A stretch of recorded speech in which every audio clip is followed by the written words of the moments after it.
Hello people, welcome to another video. आज की कहानी जो है वो एक माँ और बेटे की है। कहानी शुरू करने से पहले मैं आपको बताना चाहूँगा कि अगर आपने बाकी जो हमारी स्टोरीज और इंसिडेंट्स हैं वो अगर आपने नहीं सुने हैं तो आपको हॉरर स्टोरीज नाम से एक प्लेलिस्ट मिल जाएगी डिस्क्रिप्शन बॉक्स में, तो आप उससे जाके सुन सकते हैं। और अगर आपके पास भी कोई ऐसा इंसिडेंट या स्टोरी हो तो आप हमसे शेयर कर सकते हैं। हमारी इंस्टाग्राम हैंडल की लिंक भी आपको डिस्क्रिप्शन में मिल जाएगी। शुरू करते हैं हम लोग आज की स्टोरी। ये जो स्टोरी है ये एक माँ बेटी की है, और ये जो माँ है ये सिंगल मदर है। मतलब कि ये जो बच्चा है, ये जो लड़का है, इसके पापा नहीं है। इसकी माँ ने ही बचपन से काफ़ी मुश्किलों से इसको पाला है। तो घर घर जाके नौकरानी का काम करना, बर्तन धुलना, वैसे मतलब वैसे ही सारे काम जितनी उनकी क्वालिफिकेशन थी जो वो कर सकती थी। तो इसको पालने के साथ साथ ये सारे काम करके उन्होंने किसी तरीके से इसको बड़ा किया है। और इनके पास और कुछ नहीं है, बस इनका एक घर है जो इनके पुरखों का है। मतलब जो जो पैतृक संपत्ति होती है ना, पैटर्नल जो होती है, कि मतलब इसके पापा का था और उसके पहले उसके दादा का था, उस टाइप का। तो वो ये एक घर है इन लोग के पास केवल। और बाकी जो मैंने बताया है कि इसकी माँ ही सारे खर्चे वगैरह चलाती थी, वो चीज़ें जो मैंने बताया, जो काम वो सब करके। ये जो माँ है ये इससे बहुत प्यार करती थी क्योंकि इकलौता बेटा था, और हर माँ प्यार करती है। तो वो माँ इसको बहुत प्यार करती थी। और ये जो घर है, इसको ये घर बहुत ही सही जगह पे था। लोकेशन उसकी बहुत सही थी, तो काफ़ी लोग वो घर खरीदना चाहते थे। बट उसकी माँ जब भी कोई अगर वैसी बात करता था घर खरीदने की तो गुस्सा हो जाती थी और नहीं बेचती थी। वो कहती थी कि जो उसका हस्बैंड है और इस बच्चे का जो पिता है उसकी यादें उस घर से जुड़ी हुई हैं, तो इसलिए वो नहीं बेचना चाहती थी। तो ऐसा सब था। तो ऐसे साल बीतते गए और ये लड़का अब जो था ये बड़ा हो गया। उसके बाद जो लड़का था कुछ बिजनेस वगैरह अपना स्टार्ट करना चाहता है। काफ़ी टाइम तक इसने तैयारी वगैरह की चीज़ों की, बट इसको कुछ समझ में नहीं आ रहा था। तो इसने सोचा कि मैं विदेश जाऊँगा, सऊदी वगैरह, और फिर वहाँ जाके मैं कोई बिजनेस करूँगा या फिर वहाँ पे जॉब करूँगा। अब वहाँ जाने के लिए पैसा चाहिए। तो इस लड़के ने एक प्लान बनाया, इसके दिमाग में कोई प्लान था। तो इसने अपनी माँ से बोला कि माँ मुझे कुछ आपसे चाहिए। तो उसने कहा बेटा मैं तुमको क्या ही दे सकती हूँ, मेरे पास क्या ही है, लेकिन तुम मुझे बताओ अगर कुछ होगा जिसमें कुछ किया जा सकता है तो मैं ज़रूर करूँगी तुम्हारी हेल्प। फिर उसके बाद उसने कहा कि आप ही मेरी हेल्प कर सकती हैं, बेटे ने बोला। तो उसने कहा कि बताओ मेरे लायक क्या काम है, मैं अगर कर पाऊँगी तो ज़रूर करूँगी तुम्हारे लिए। तुम ही तो हो एक मेरे, और कोई है भी नहीं, तो तुम जो बोलोगे वही करूँगी। फिर उसके बाद वो जो लड़का था उसने बोला है कि माँ ये जो घर है हम ये बेच देते हैं, और उसके बाद जो पैसे मिलेंगे उससे हम बाहर चले जाएंगे और वहाँ पे जाके खूब पैसे कमाएंगे और वहीं पे रहेंगे बढ़िया से। पहले तो थोड़ा सा वो शौक हुई, उसके बाद दुखी भी हुई कि ये जो घर था ये उसको बेचना पड़ेगा, और यहाँ पे जो सारी उसकी यादें उसके हस्बैंड की हैं वो सब हैं, और उस लड़के का भी बचपन वहीं था, तो यादें जुड़ जाती ना एक घर से, तो वो सब भी यहीं रह जाएंगी। बट उसने सोचा कि अपने बेटे के भले के लिए कि यार कि बेटे का फ्यूचर तो सुधर जाएगा, इसलिए उसने सोचा कि चलो ठीक है कोई बात नहीं बेच देंगे। उसके बाद उसने फिर कहा कि ठीक है बेटा, भारी मन से उसने बोला चलो ठीक है। फिर उसके बाद उसने कहा कि बेटा हम लोग घर तो बेच देंगे लेकिन फिर हम रहेंगे कहाँ। तो उसने बताया कि हम लोग वहाँ चले जाएंगे, तो वहाँ पे तुम भी चलना मेरे साथ, हम दोनों लोग ही चलेंगे वहाँ पे और वहीं पे रहेंगे, वहीं पे मैं पैसे कमाऊँगा। फिर उसके बाद बढ़िया वहाँ से रहेंगे और फिर उसके बाद जब पैसे हो जाएंगे तो फिर यहाँ पे आके ये वाला भी खरीद लेंगे फिर से। तो उसने कहा ठीक है। माँ मान गई बात, चलो ठीक है यार बेटा कह रहा है। तो उन्होंने फिर वो घर बेच दिया, पैसे ऐसे सब आ गए। तो इन लोगों ने सारी पैकिंग वैकिंग कर ली है और पैसे ऐसे भी आ गए हैं, वो वाले घर वाले बिक गए हैं। तो और उसने टिकट करा ली है, लड़के ने टिकट सब करा ली है जाने आने का। अब ये दोनों लोग चले गए हैं एयरपोर्ट पे, सामान वामान पूरा पैक करके जितना ले जाने का होता है, जितना ले जाने का उन्होंने डिसाइड किया है वो लेके ये लोग एयरपोर्ट पे हैं। अब एयरपोर्ट पे ये लोग हैं, दोनों लोग बैठे हुए हैं। तो उसके बाद ये जो लड़का है ये अपनी माँ से कह रहा है कि माँ तुम यहीं पे रहना, मैं अभी आता हूँ थोड़ा सा पता करके कि कितनी देर में फ़्लाइट वगैरह है। तो उसने बोला ठीक है बेटा, मैं कहाँ ही जाऊँगी, मुझे क्या ही पता है लोग चीज़ों के बारे में, मैं यहाँ किसी को कुछ जानती नहीं, मुझे कुछ समझ ही नहीं है, तो मैं कहाँ ही जाऊँगी, मैं यहीं हूँ, तुम जाओ पता कराओ। तो वो लड़का कहता ठीक है। फिर उसके बाद वो जो लड़का था वो उसके गए हुए आधा घंटा हो गया, 1 घंटा हो गया, 2 घंटे हो गए, 3 घंटे हो गए, बट वो लड़का वापस नहीं आ रहा था। अब ये जो थी इसकी माँ ये काफ़ी परेशान कि यार ये आया नहीं इतनी देर में और फ्लाइट का क्या हो रहा होगा। फिर उसके बाद ये काफ़ी परेशान थी और काफ़ी देर से वहाँ बैठी थी, तो इसने वहाँ पे आस-पास 1-2 लोग से पूछा, तो उन्होंने बताया कि फ़्लाइट तो चली गई जिससे आप कि उसने उन लोगों ने पूछा कि आपको कहाँ जाना था, कौन-सी फ़्लाइट में? तो उन्होंने बताया कि हमें सऊदी की फ़्लाइट में जाना था, सऊदी अरब जो है उसकी फ़्लाइट में जाना था। तो उन्होंने बताया कि वो तो निकल चुकी है, जा चुकी है। तो ये परेशान हो रही थी यार कि फ़्लाइट तो चली गई है और बेटा इनका आया नहीं अभी तक, तो ये भी नहीं गई, तो मतलब छूट गई, मिस हो गई फ़्लाइट। तो यही सोच रही थी ये सब, और ये इंतज़ार कर रही थी यार कि बेटा आया क्यों नहीं है, क्या हो गया, कहाँ फँस गया, कुछ उसके साथ हो तो नहीं गया। तो यही सारे ख़्याल उसके दिमाग में आ रहे थे। तो ऐसा सोच-सोच के वो क्या कहते हैं, वहीं पे रुकी रही और इधर-उधर ध्यान दे रही थी, इधर-उधर देख रही थी कि अब बेटा कहीं से आ जाए, उधर से आ जाए, इधर से उधर से। वो लेकिन नहीं आ रहा था। काफ़ी देर इसने इंतज़ार किया, क्योंकि उसने सोचा कि मैं इधर-उधर चली गई और फिर मेरा बेटा आया तो फिर हम लोग कैसे कॉन्टैक्ट करेंगे, तो पता नहीं चलेगा, इसलिए वो वहीं पे बैठी रही। तो इस बात को काफ़ी टाइम हो गया, इस बात को एक पूरा दिन हो गया, सुबह से शाम हो गई, फिर दूसरा दिन हो गया, ये वहीं बैठी है, बट उसका बेटा नहीं आया है।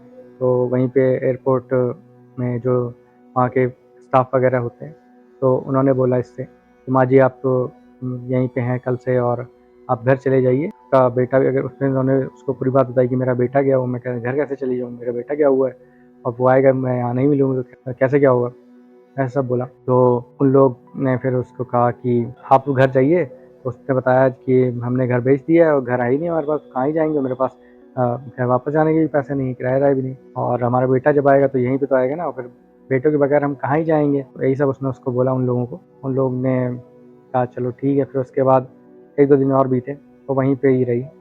उन लोगों ने थोड़ा बहुत खाने-पीने का उसको दे दिया था, तो वहीं पे उसका मतलब काम चल गया। बट वो वहीं रही, वो वहाँ से गई नहीं। वो इंतज़ार कर रही थी ना अपने लड़के का। फिर उसके बाद ये चीज़ हो गई, जब 1-2 दिन फिर स्टाफ वाले आए उसके पास, 1-2 लोग। तो उन्होंने पूछा कि आपको किस फ़्लाइट से जाना था? तो उन्होंने बताया कि सऊदी अरब की इस फ़्लाइट पे जाना था, इस डेट को, इस टाइम पे, मतलब टाइम नहीं पता था उसको, ये पता था कि सऊदी अरब जाना था और उस दिन जाना था। तो उन लोगों ने बताया कि उस दिन एक फ़्लाइट जो थी वो क्रैश हो गई, और जो उसके बाद जो लिस्ट होती है, जो उसमें मतलब पैसेंजर्स होते हैं, तो उस लिस्ट में उनके बेटे का भी नाम था। लेकिन वो उन्होंने कहा कि मेरा बेटा तो चढ़ा ही नहीं है, मेरा बेटा अगर जाता तो मुझे भी लेके जाता ना, वो कैसे प्लेन पे चढ़ा जाएगा? वो तो गया ही नहीं है, वो तो कहीं पे गया था, वो उसने मुझसे बोला था कि मैं अभी आ रहा हूँ, बट वो आया नहीं है। वो फ्लाइट में कैसे चढ़ गया होगा? फ्लाइट में तो वो था ही नहीं, वो तो कहीं और होगा। फ्लाइट में मतलब फ्लाइट जो थी, वो फ्लाइट क्रैश हो गई थी और पैसेंजर लिस्ट में इसके बेटे का भी नाम था। लेकिन ये मानने को तैयार ही नहीं थी। तो इसका कहना यही था कि मेरा बेटा तो गया था, वो फ्लाइट में कहाँ से हो जाएगा? उसने तो कहा था मैं आ रहा हूँ, उसकी फ्लाइट मिस हो गई, तो कैसे वो हो सकता है, फ्लाइट वाले जितने भी लोग थे वो मर गए थे। तो इसने इस बात से बिल्कुल ही वो कर दिया, इनकार कर दिया कि ऐसा हो ही नहीं सकता, पॉसिबल ही नहीं है, मेरा बेटा बिना बताए कैसे चला जाएगा। फिर उसके बाद अब जब वहाँ पे 2-3 दिन बीत गए, तो फिर ये जो एयरपोर्ट के स्टाफ वाले थे, इन्होंने सोचा कि इनका यहाँ रहना ठीक नहीं, कब तक ये यहाँ रहेंगी, और इनके पास अब घर-वर भी नहीं है। जब इनको पता चल गया कि इसका कोई अब घर-वर भी नहीं है, तो इन्होंने उसको सामान के साथ में एक वृद्धाश्रम में वहाँ से कॉन्टैक्ट करके वहाँ पे इनको शिफ्ट करा दिया है कि आप वहाँ पे जाइए, और वहाँ का जो नंबर है वो हमारे पास है। अगर आपका बेटा वापस आ जाएगा यहाँ पे, उसने कहा था ना कि मेरा बेटा यहीं आएगा तो मैं इंतज़ार करूँ, तो उन्होंने उसको समझाया कि आप जाइए आराम से वहाँ पे, वहीं पे रहिए, और अगर आपका बेटा यहाँ आ जाएगा, जब भी आएगा, तो हम आपको कॉन्टैक्ट करेंगे और मिलवा देंगे। तो फिर बाद में वो मान गई कि चलो ठीक है। फिर उसके बाद वो वहाँ पे रहने लगी। अब जब भी वहाँ पे रहने लगी, पहले तो उसको काफ़ी अजीब लगता था। फिर 1-2 दिन बाद वहाँ पे थोड़ी-सी उसकी हैबिट बन गई कि पहले तो अजीब-अजीब लगता था कि नई-नई कोई जगह होती तो वहाँ अजीब लगता। फिर उसके बाद एक रात ये वहीं पे सो रही थी, और फिर उसके बाद रात में इसको टॉयलेट लगी। ये जो माँ थी, इसको टॉयलेट लगी। तो ये जैसे ही बाथरूम में गई, बाथरूम में इसने जैसे ही दरवाज़ा खोला है, सामने एक इसको जली हुई लाश दिखाई दी। इसके बाद उसने तुरंत ही गेट बंद कर लिया, चिल्लाते हुए बाहर आ गई। तो बाकी लोगों ने भी सुना, वहाँ पे जो वृद्धाश्रम में लोग थे, तो उन्होंने उसको बोला कि क्या हुआ? फिर उसने बताया कि मुझे जली हुई लाश मिली। तब फिर वो लोग आए, उन्होंने देखा इधर उधर, कहीं कुछ नहीं, कहीं कोई नहीं था।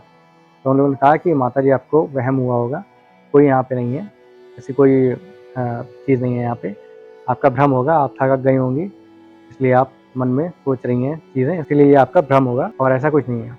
तो उसने बोला ठीक है, मान गई वो कि हो सकता है शायद मैंने बुरा सपना देखा हो या ऐसा ही कुछ हो। तो उसके बाद फिर वो लोग चले गए। फिर 1-2 दिन और बीत गया इस बात को।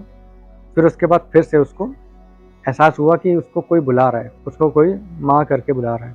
माँ, माँ जी इस टाइप से कोई उसको बुला रहा है। उसको लेकिन समझ में नहीं आया कि आवाज़ कहाँ से आ रही है, और उसको लगा वो सपना देख रही है, क्योंकि वो सो ही रही थी। फिर उसके बाद मतलब वो सो रही थी या सपना देख रही है, उसको पता नहीं था, मतलब वो जाग रही है कि वो असलियत में वो चीज़ होगी, उसको उस चीज़ का आइडिया नहीं था। कभी-कभी ऐसा होता है ना, हम लोग थोड़ी नींद में होते हैं तो पता नहीं चलता है कि असलियत में ऐसा हो रहा है या सपना देख रहे हैं हम लोग, तो उस टाइप का कुछ था उसके साथ। तो उसको ये आवाज़ आ रही थी, तो उसको लगा कि ये मेरा जैसे पहले भी हुआ था ना ये चीज़ कि मतलब बाथरूम में कोई दिखा था जली हुई लाश दिखी, तो उसको लगा शायद ये भी भ्रम ही होगा या सपना देख रही होंगी। फिर उसके बाद जो आवाज़ आ रही थी, फिर उसके बाद उसने आँख खोली, मतलब जब वो तो सो रही थी, उसने आँख खोली तो मतलब लेटी हुई थी, आँख खोली उसने, तो उसने देखा वही लाश का चेहरा जो बिल्कुल बिल्कुल पास में था उसके। वही लाश जो थी बिल्कुल चेहरा उसके पास में, जैसे आँख खोली बिल्कुल सामने। फिर उसके बाद वो जैसे ही चिल्लाई है, आँख मतलब बंद कर ली उसने डर के, फिर उसके बाद फिर से खोली है, फिर उसके बाद वो जो चीज़ थी एकदम गायब। फिर उसके बाद वो जो चिल्लाई, फिर से बाकी जो वहाँ के स्टाफ वाले थे, वृद्धाश्रम वाले, वो आए वहाँ पे। जिसने फिर से बताया कि वही लाश मुझे फिर से दिखी है। तो उन लोगों ने फिर से यार देखा चेक किया, लेकिन वहाँ कोई नहीं। तो उन्होंने फिर समझाया कि आपको कुछ वहम हो गया होगा और आप ज़्यादा मत सोचिए, यही सारी चीज़ें बोल के वो लोग समझा के फिर उसके बाद वो लोग चले गए। और वहाँ पे खैर ये जो रूम थे यहाँ पे जितने भी वृद्धाश्रम थे, सबके रूम में सीसीटीवी भी थी। तो इन्होंने कहा कि हम बाद में मतलब आप ये मतलब ये चीज़ हो गई, फिर उसके बाद में इसने कहा कि ठीक है आप लोग सीसीटीवी चेक करना, और यहाँ पे कोई था। उन्होंने कहा कि ठीक है। फिर उसके बाद में अगले दिन ये वहीं पे आँख बंद करके लेटी हुई थी, आराम कर रही थी। और फिर उसके बाद इसको आवाज़ आई कि किसी ने फिर से बुलाया उसको, माँ करके उसको बुलाया है। फिर उसके बाद ये जैसे ही इसने आँख खोली तो सामने अब इस बार दिख रही है उसको पूरी लाश, पूरी बॉडी दिख रही है, जली हुई, एक जली हुई लाश दिख रही सामने, और वो उसको मामा कर रही है। तो ये कह रही तुम कौन हो, मतलब लाश से ही पूछ रही है ये जो माँ है कि तुम कौन हो।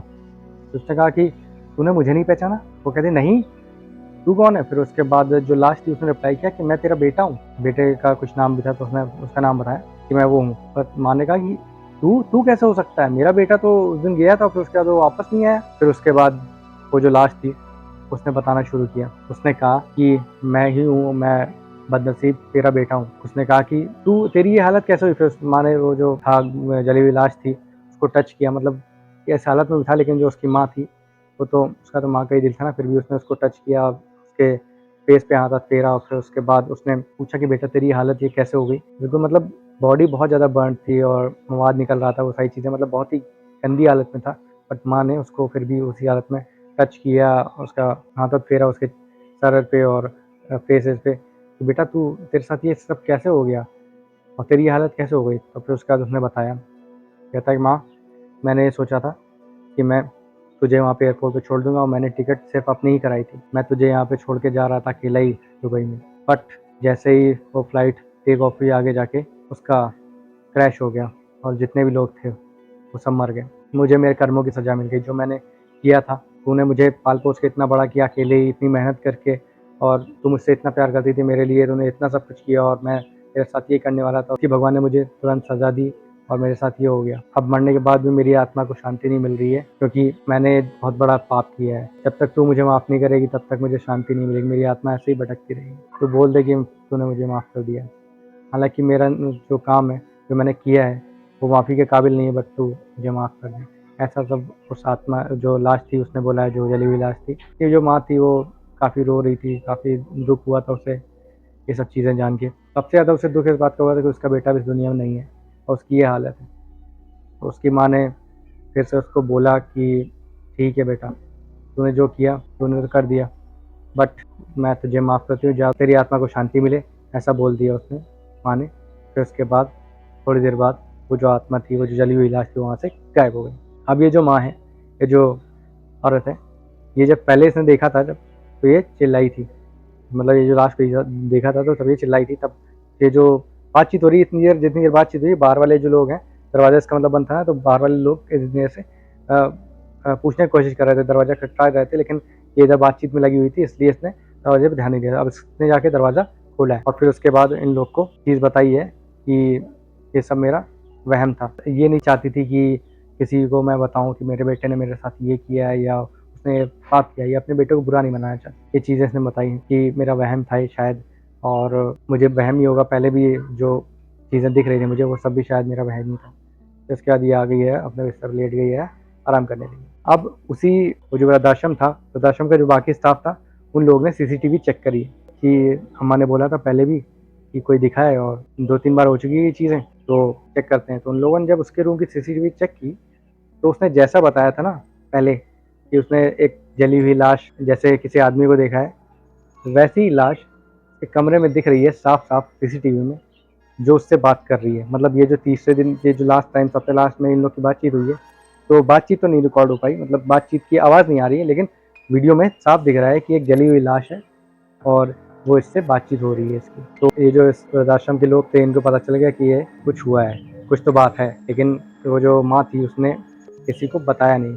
और उन लोगों ने सोचा कि जब ये नहीं बताना चाहती तो फिर हम लोग क्यों फालतू में उसको मजबूर करें, और अगर उसके लगेगा कि शेयर करने वाली चीज़ है तो वो शेयर करेगी, नहीं करना होगा तो नहीं करेगी। ऐसा सोच के उन लोगों ने फिर उसको बताया नहीं। हालाँकि वो जो चीज़ थी, जो बात वो कह रही थी, इन लोगों को पता चल गया कि वो जो माताजी हैं वो सच बोल रही है। तो ये सब हुआ इस पूरी स्टोरी में कि वो जो बेटा था उसने अपने लालच के लिए अपनी माँ से पहले तो अपना घर बिकवा दिया, जो पुराना घर था, और वो ये सोच रहा था कि मैं जाके विदेश में सेटल हो जाऊँगा। बट जाते-जाते उसने यही सोचा कि मेरी माँ का ख़्याल कौन रखेगा? उसने कितने दुःख उठा के मुझे पाला है, बट उसकी अब ज़िम्मेदारी थी कि उसको सँभालना था, अपनी माँ को। बट उसने उस तरफ बिल्कुल ध्यान नहीं दिया। उसने केवल अपना भला सोचा और वो इसीलिए देश छोड़ के दूसरी जगह जा रहा था कि वहाँ जाके वो कुछ बिज़नेस वग़ैरह करेगा। सारे पैसे लेके वो खुद ही वहाँ जा रहा था, खुद ही की टिकट उसने कराई। बट रास्ते में ही उसे सज़ा मिली, उसके साथ ये हादसा हो गया। बट उसकी आत्मा को शांति नहीं मिली, इसलिए वो अपनी माँ से माफ़ी माँगने आया और उसकी माँ ने उसे माफ़ भी कर दिया। माँ का दिल है तो माफ़ कर ही दिया उसने। तो ये थी पूरी स्टोरी। आई होप आपको ये स्टोरी अच्छी लगी होगी। अगर आपको अच्छी लगी तो आप कमेंट में ज़रूर बताएँ, और आपके पास भी अगर कोई ऐसी स्टोरी या इंसिडेंट हो तो आप हमसे शेयर करें। मिलते हैं हम लोग किसी और वीडियो में किसी और स्टोरी या इंसिडेंट के साथ। तब तक के लिए बाय बाय, गुड नाइट और जय श्री राम।